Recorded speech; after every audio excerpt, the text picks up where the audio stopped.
powerful strategies for core creativity and how to apply mindfulness meditation to one's creative process and to promote resiliency and happiness, and in what we call in Buddhist psychology, a wise, a clear, and an open mind. So I think we should start with addressing what is mindfulness and what does it mean to be a mindful being, especially at this point in time in this history that we find ourselves in. Times of such turbulence, the pandemic, which evoked an extraordinary amount of feelings of depression and anxiety throughout the world, but simultaneously, in a very paradoxical way, for many of us who chose to utilize the 2-year period, really for me, it was about a 2-year period to slow down and to go inside and to take a deeper look and take a deeper dive at how we could become more mindful in our lives and reduce and eliminate a lot of the default activities that we've been engaged in, whether it's months or years or even decades for that matter. I spent the last 25, 30 years when I wasn't in my private practice, seeing patients and coaching creativity clients, traveling all around the world, teaching seminars and workshops and trainings, both in psychology, behavioral medicine, and creativity training. And so I was always on a plane, train, bus, going somewhere.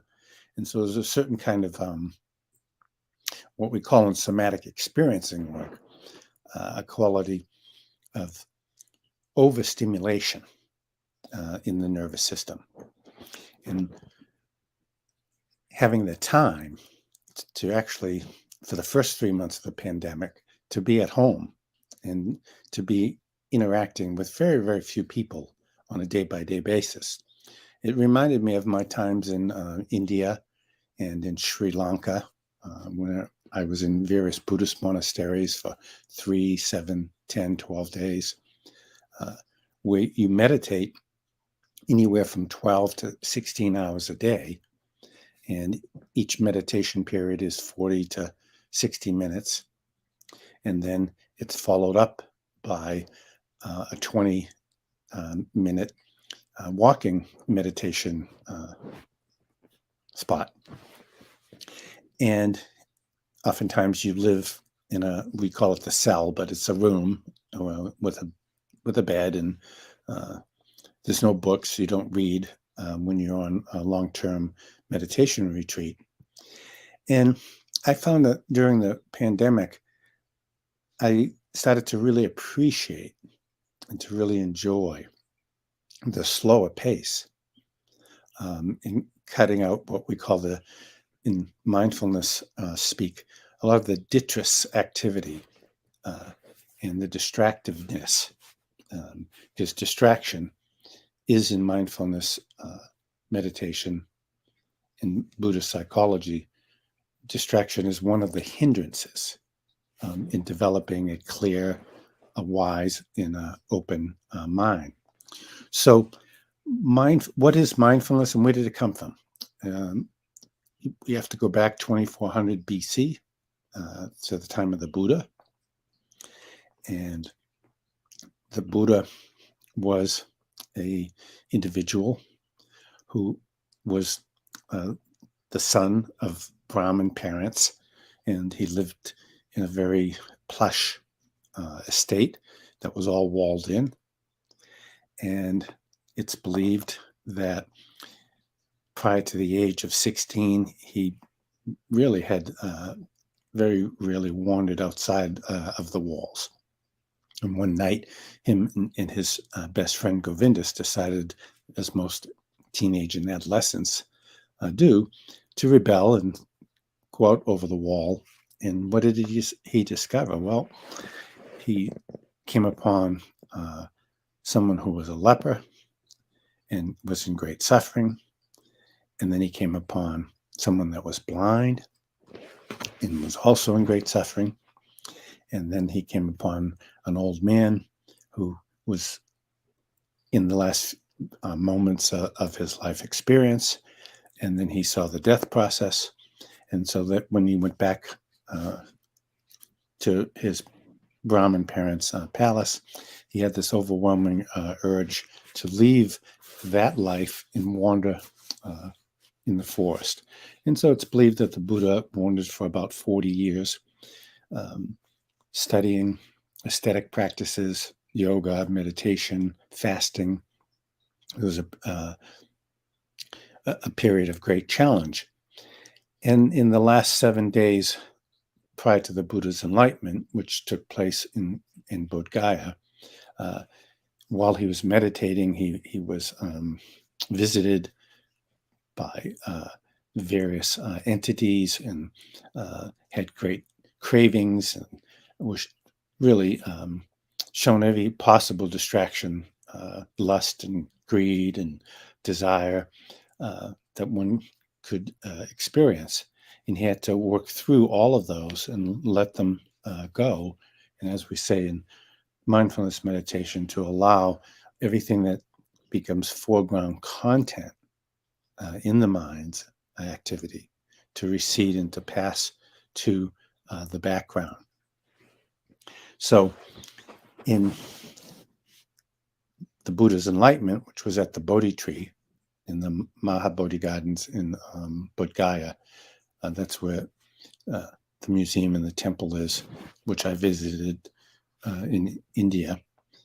He had his awakening, his enlightenment, and one of the very first sermons that the Buddha gave was on the Sati Patthana Sutra.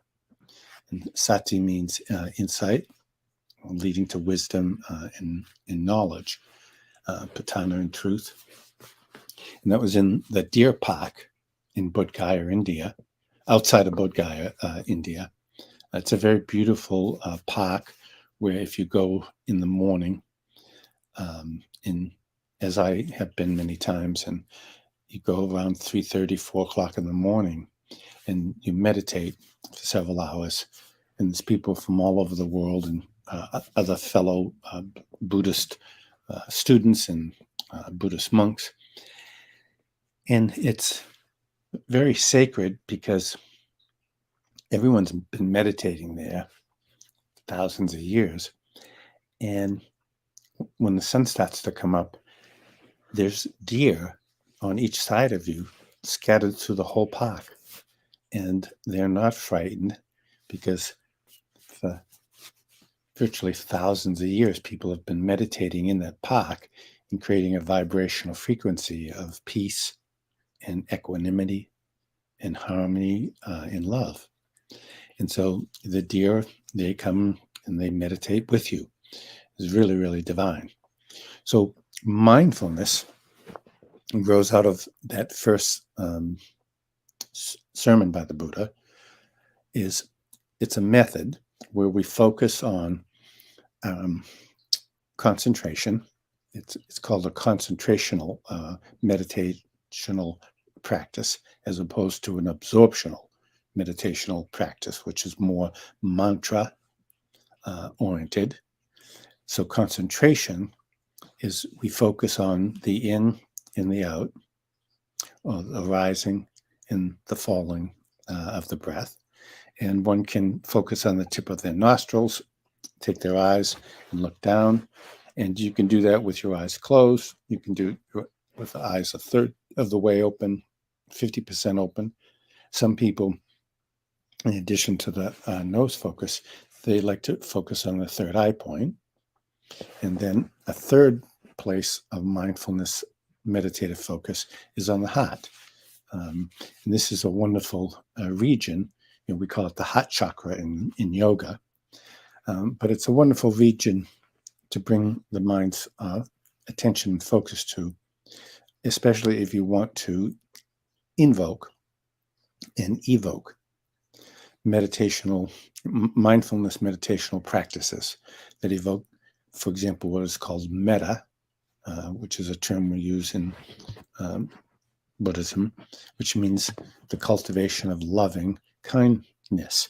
So if you bring your attention to the heart area rather than the nose or the third eye, and you focus on the heart area, and it's very helpful meditation. We'll do it maybe later. As you put your left hand on the heart and the right hand on top, with the two thumbs facing upwards to each earlobe. And in mindfulness meditation, we pay distinct awareness to what is occurring moment by moment in the here and now. And there are many techniques. I'll share with you just a couple. First and foremost is the technique of simply paying attention to, as you breathe in through the nose, both nostrils, you mentally repeat in. And then when you breathe out to the nostrils, long, slow, and deep, you mentally repeat the word out. So the attention is on the in-breath and on the out-breath. In more advanced retreats, in meditational practices, as teachers, we often will ask people, well, when you heard the bird singing, were you on your in-breath or on your out-breath? Of course, who knows until you start to get that question. Or when you woke up in the morning, the teacher will often ask, when you first opened your eyes, were you on your in-breath or were you on your out-breath? So this practice, it sounds just very easy, and it is as a technique, but it takes great effort and great concentration to stay on the in-breath and the out-breath. And so there's a method that we oftentimes borrow from Zen meditation, which is a similar technique and method, but it's in a whole other school. And that's what you attempt to do is on the in-breath and on the out-breath, you mentally repeat 1 and you try to get up to 10 without losing your focus of concentration. And so I would suggest to everybody after we are off this is to sit and to practice for an entire week, just the in-breath and the out-breath, and then mentally repeat 1 and see with consistency how long it takes you to get to 10 in-breaths and out-breaths without losing your focus.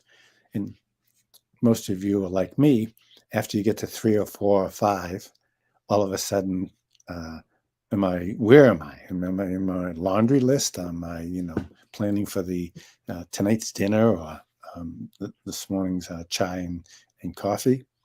And so you have to come back and pay attention. Another mindfulness technique that I've been teaching that myself and the late, great meditation and yogi teacher Ramdas,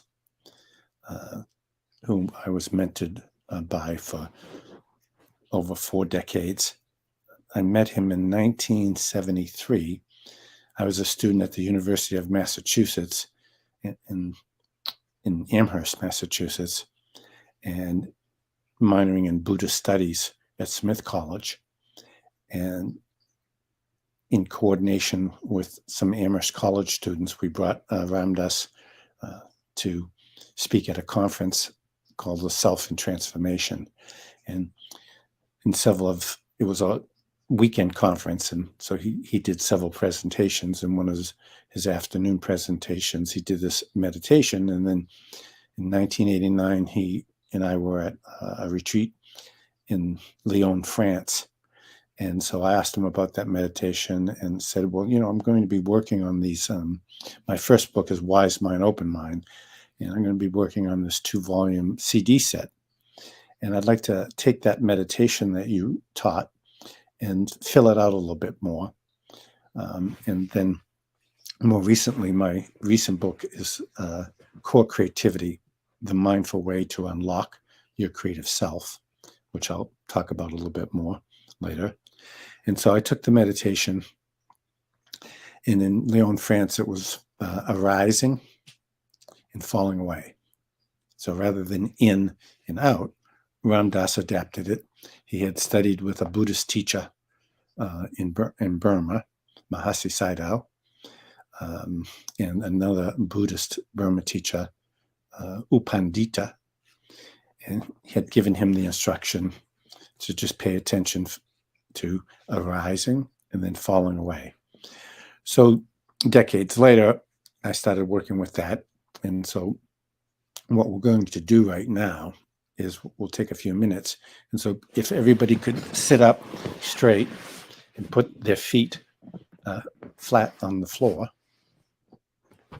and take your thumb and your first fingers like this, and just rest them somewhere in your lap, or if it's more comfortable, you can rest them on top of your thighs, palms facing down. If you're resting them in the lap, have the left palm on top of the right, like this, resting them right at the base of your spine, actually 3 inches underneath your navel point, which is called the Dan Tian, in Chinese meditative culture. In Tai Chi, we call the navel point or the navel chakra the Dan Tian. It's a center of great energy and great power, of prana or ji or jing. In Chinese, we say jing. It's a life force. And Tai Chi, we call it the Qi. And in yoga, we refer to it as the prana. And so focus it there. And then take your attention. And on this meditation, I'd like everybody to focus and gently roll your eyes up and close them. If anybody, though, trigger warning, if anybody has a history of post-traumatic stress or flashbacks or trauma, you don't need to close your eyes. You can have your eyes fully open. And if you're looking out at nature, like I'm looking out at beautiful oak trees and a blue sky, just have your eyes open. If you don't have the good fortune at the moment to be able to see outside into nature, and perhaps you're in a room or you're at your office, is have your eyes half open, staring straight ahead, either at a blank wall, is preferable, or if there is the opportunity to focus on something very colorful that captivates your attention, or if there's a picture or a photograph, perhaps it could be of a family member or something special that gives you a feeling of comfort and peaceful relaxation. You can have your eyes focused on that in whatever room that you're sitting in. But for those of us who can close our eyes, we'll close our eyes and we'll roll them up here to the third eye point. And then there's a little point, and it's right here, right at the bridge of the inside of your teeth. And you can find it very easily. You just let your tongue lift up as if it's touching the top of the palate inside of your mouth, and just let it rest comfortably right there. And then you have the mudra. The spine is always straight. If anybody's watching this and they're laying down because they're in some sort of chronic or acute pain, it's no problem. Continues to lay down. The only thing is to prop your head up. It's always best when you're laying in bed or on a couch is to have the torso about 45 degrees with pillows up so that you don't fall asleep. And if you are prone to falling asleep, then do this with your eyes fully open, because sleep is a hindrance. It's not a meditative state.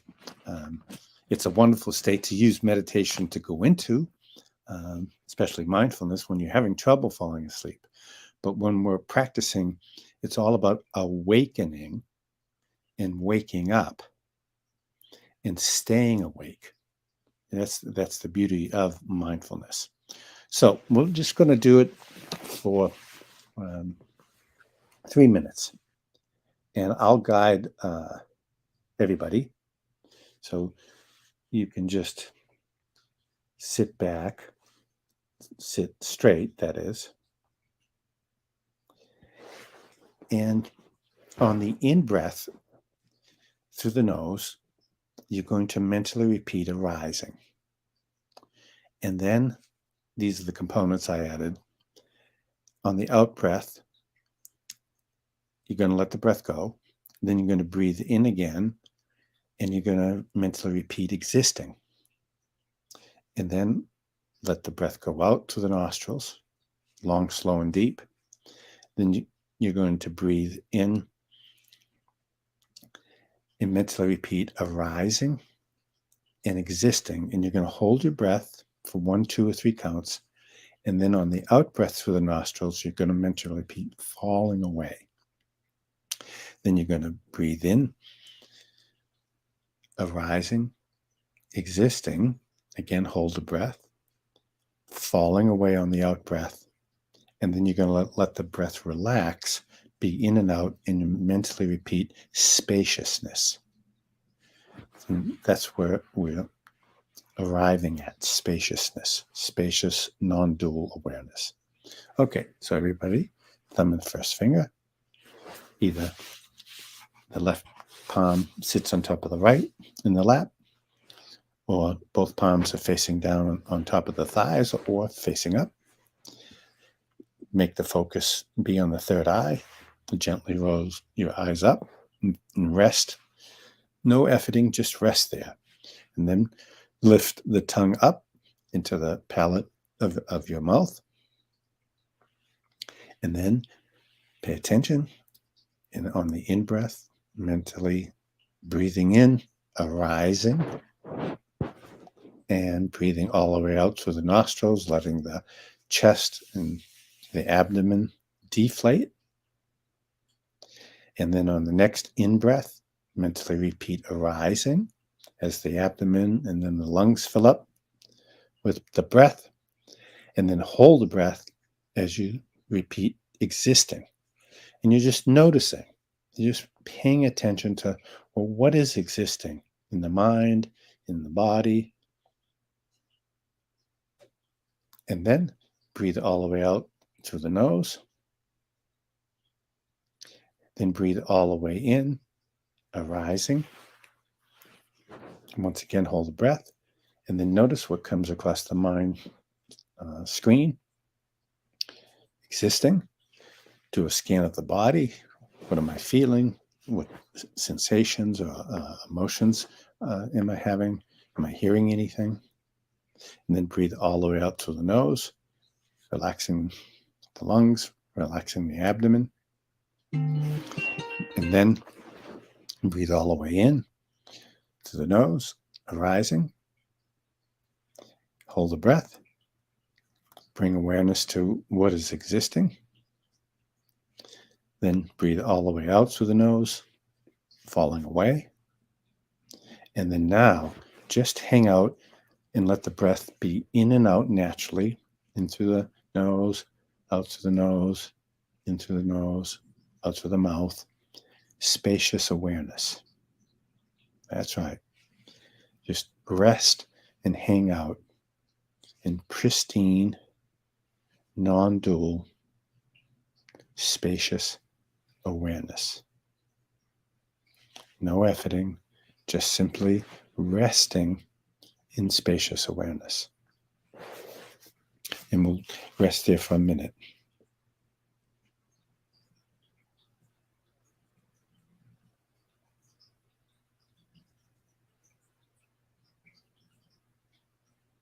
And as you're resting in spacious awareness, just to allow yourself to deeply enter into the spacious awareness of meditative mind, meditative body, mind, and rest in what we call in Zen, dropped off body, mind awareness. Dropped off body, mind awareness. Where we drop off, we let go of even bodily awareness, and we're just simply resting in the first stage of samadhi experience. Brainwave activity is alpha. And some of you more advanced meditation practitioners may have dropped into theta, a much more deeper state of brainwave activity.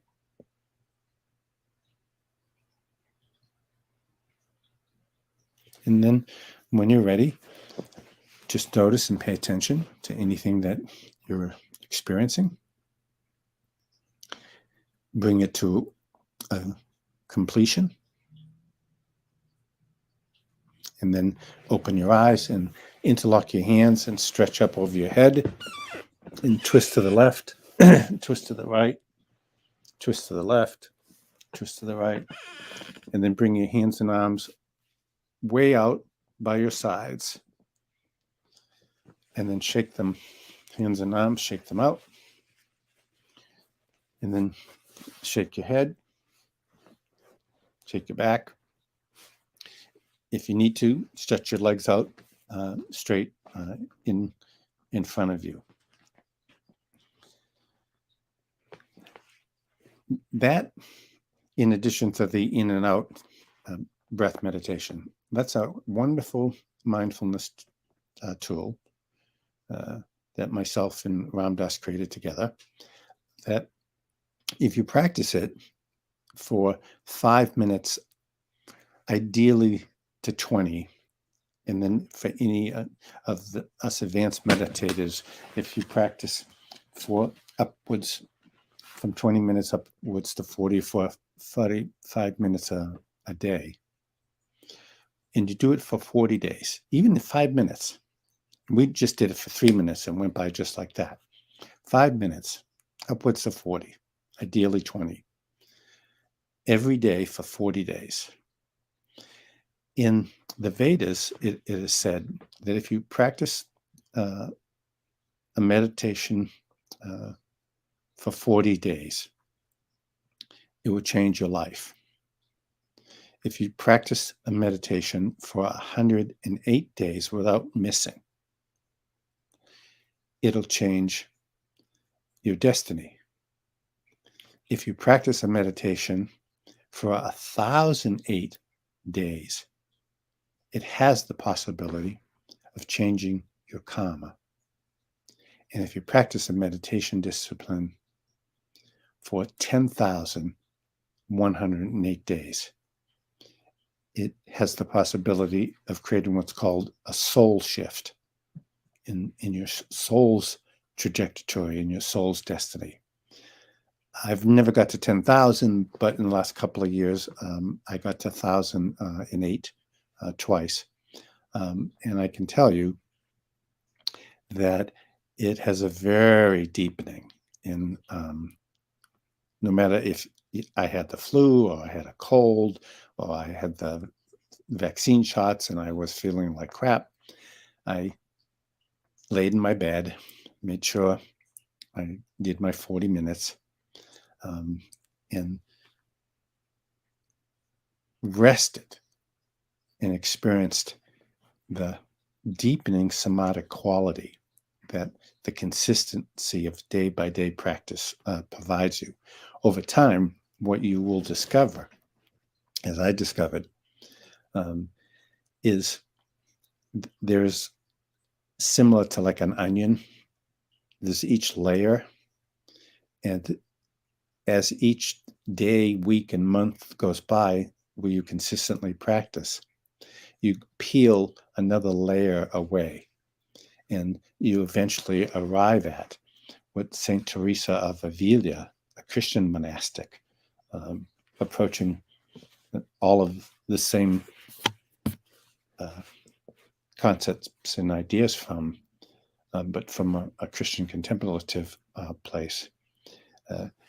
She said that through prayer and contemplative practice, as we quiet and we deepen our personal self's chatter and distractedness, we will eventually arrive at the interior of the castle.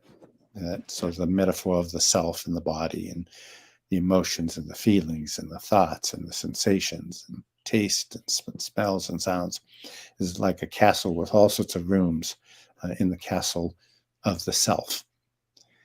And when you experience deepening and quieting to that inner chamber, that's where the divine jewel resides. At the interior castle, there's a profound inner chamber. And in Buddhism and mindfulness speak, we talk about that as arriving at emptiness or no thingness. And there is in the Pajna Paramita Sutra, from no thingness, nothingness, arises somethingness, somethingness. So in the Prajnaparamita Sutra, which is about wisdom and knowledge, everything comes from that of which is void or empty and takes manifestation into a somethingness. And then through the practice of meditation, we will eventually let go of the identification of the ego, of my personal self, Ron, me, therapist, mindfulness teacher, creativity coach, but at times adjunct professor. You let go of that identification with ego and I, small self. And when you let go of that, you arrive at the place of the no self, which is the void, the no thingness. So there's eventually in mindfulness meditation, there's no one who's meditating. We oftentimes say, who is the meditator that's meditating when we arrive at emptiness or we arrive at zero?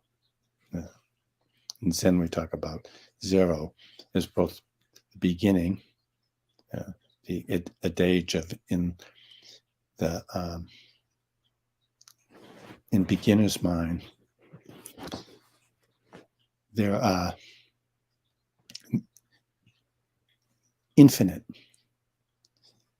possibilities, but in an expert's mind, there are very, very few. So we want to empty ourselves into that space of experiencing a no thingness or void. And so mindfulness meditation has a two-pronged approach.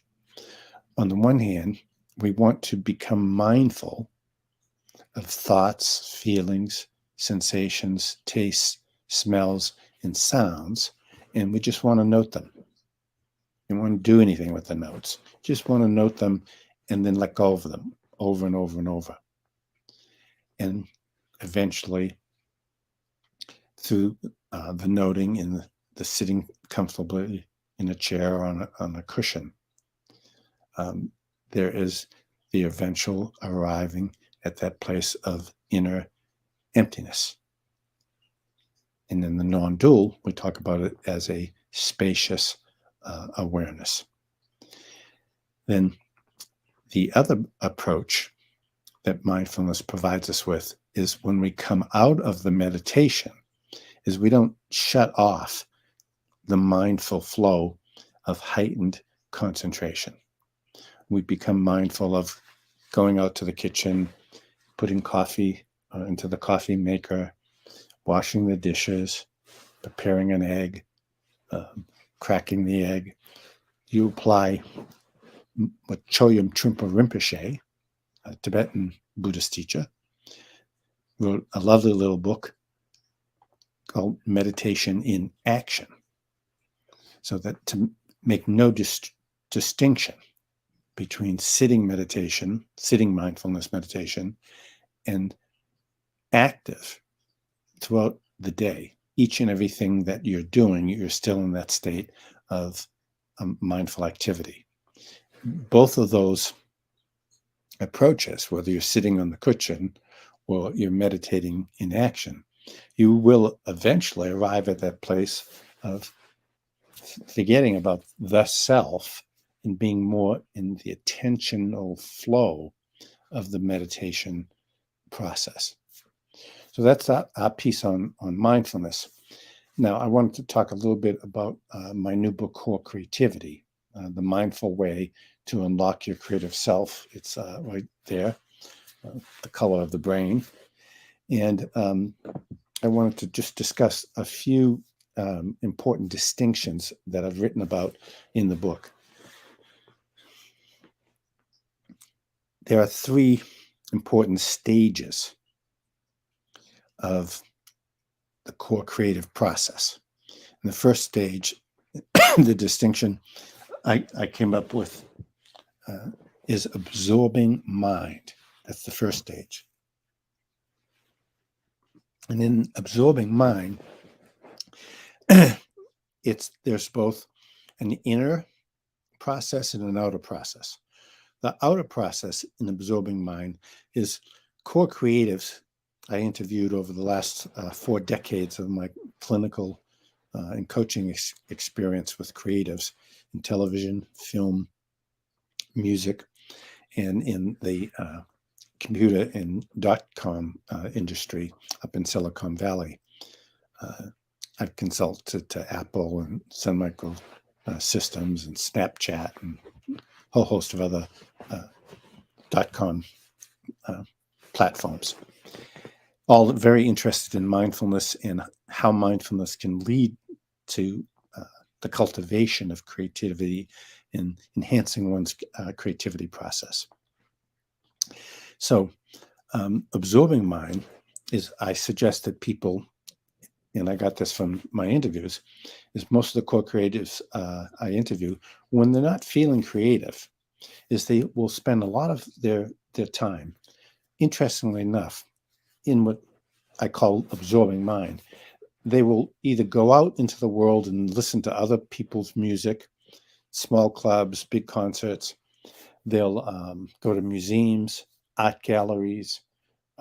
They'll spend time with looking at books on photography, on art, on things like the Dwell Architectural Magazine, websites like Pinterest, anything and everything that they can immerse themselves and they can nourish their self to ingest and absorb other elements to feed their soul and to feed their own creative longings. That's absorbing mind in the outward movement. Then there's absorbing mind internally.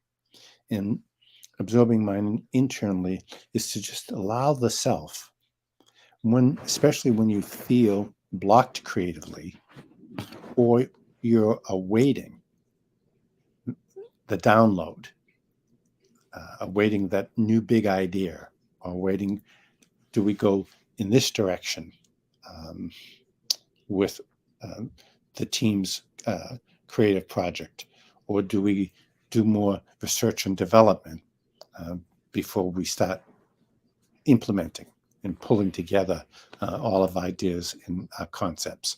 So an absorbing mind, similar to the mindfulness meditation, is I encourage anyone wanting to become creative as well as masterful core creatives to sit each day in meditation and just rest in absorbing mind. The second distinction and stage of creative consciousness that I write about in the book Core Creativity is open mind or open-mindedness. And open mind is a state of consciousness. I've been studying it for now 5 decades, actually, because I was very, very curious as an adolescent. I played in the music group. Is where do music and lyrics and paintings, where do they come from? It's clearly not the cognitive mind. It must be some other space, some other place where information and that, the big idea, the fresh and new or original, that new unique lyric or song, or that fresh approach to how you paint or sculpt, or work in your garden. Where does it rise from? And in studying musicians, particularly a number of lead guitarists that I have worked with, they oftentimes say, well, when they finish one great project, like the band U2, they went off to Berlin after they did the Joshua Tree album, which is just a prolific record of its own genre. But they really felt that they were sort of at a plateau. And they packed up the whole band. They went off and spent many months living and recording in Berlin and going to underground music clubs, going to art galleries, walking around the city, museums, really ingesting a more grittier and darker milieu. And then that gave birth to the Achtung Baby album, which was completely, and when you listen to Joshua Tree and then you listen to Achtung Baby, it's just like 180 degrees different direction.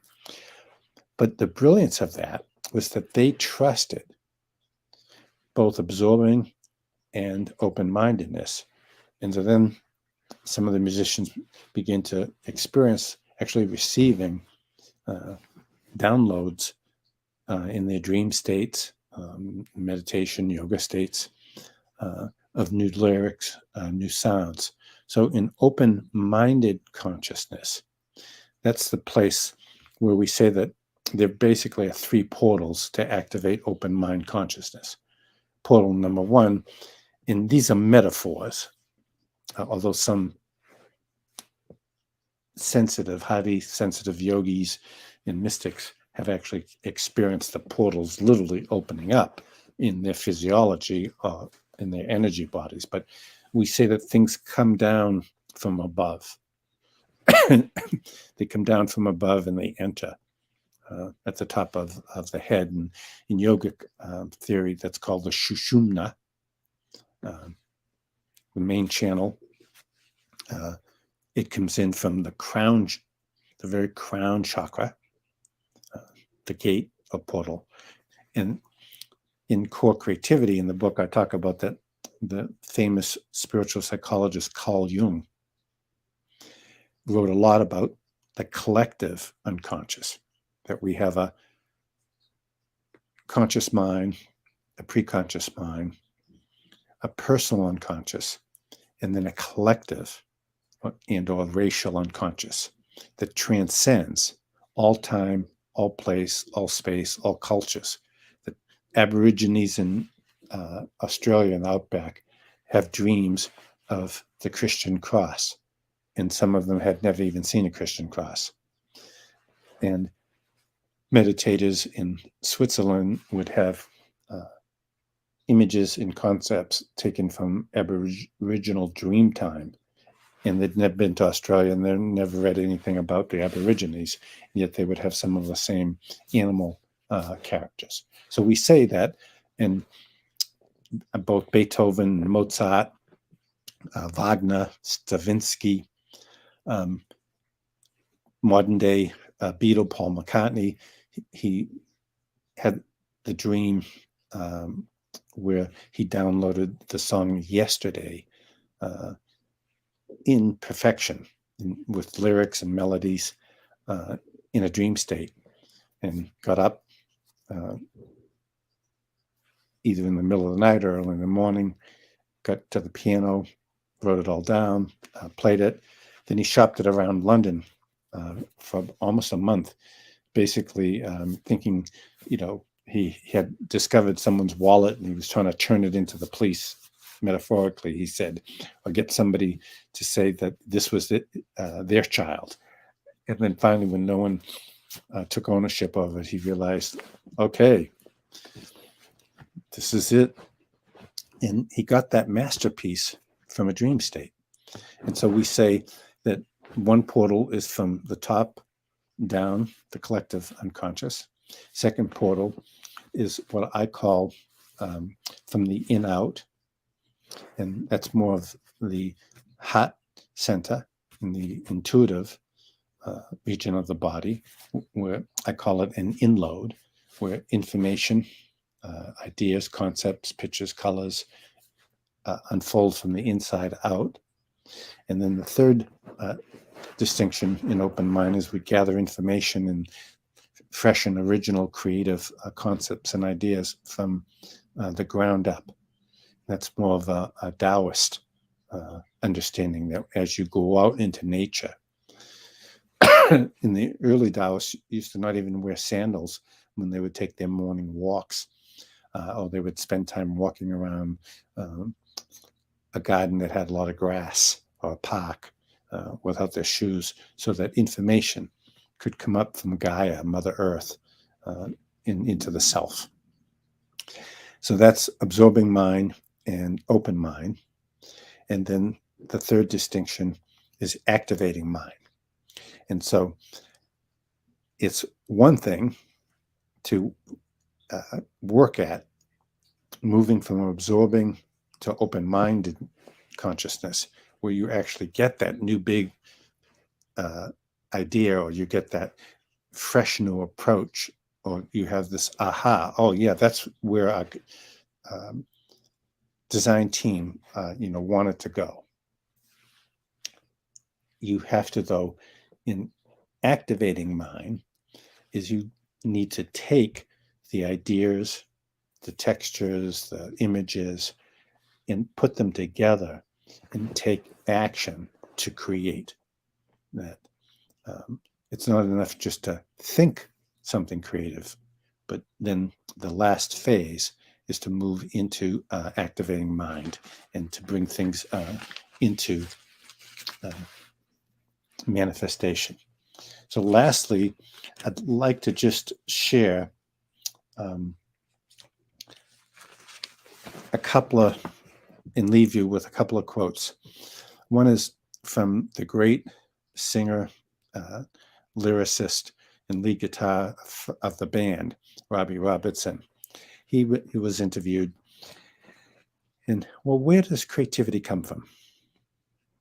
And Robbie Robertson says, creativity comes from the womb of emptiness, and creativity comes from the trunk of your imagination. The trunk of your imagination. You write about who you've known, where you're from, where you've visited, all the people that you met along the road. And you bring all of that together, and that is what makes a great song. And then the great James Taylor says that creativity is about slowing down and getting quiet. And you wait and you listen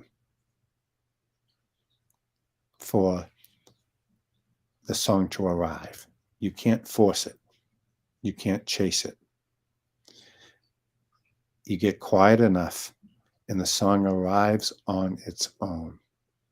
And that's in both of those are just wonderful examples of where we arrive from mindfulness meditation. So practice that meditation: arising, existing, falling away, spacious awareness, just 4 distinctions in it. And then in summary, the book is Wise Mind, Open Mind. Oh, that's my other book, my first book, Wise Mind, Open Mind. It's like having children, you never want to talk about one child without referencing the other. The new book is Core Creativity, The Mindful Way to Unlock Your Creative Self. You can get it on Amazon or any bookseller directly. Practice. Namaste. It was a pleasure to be with all of you this morning, and enjoy.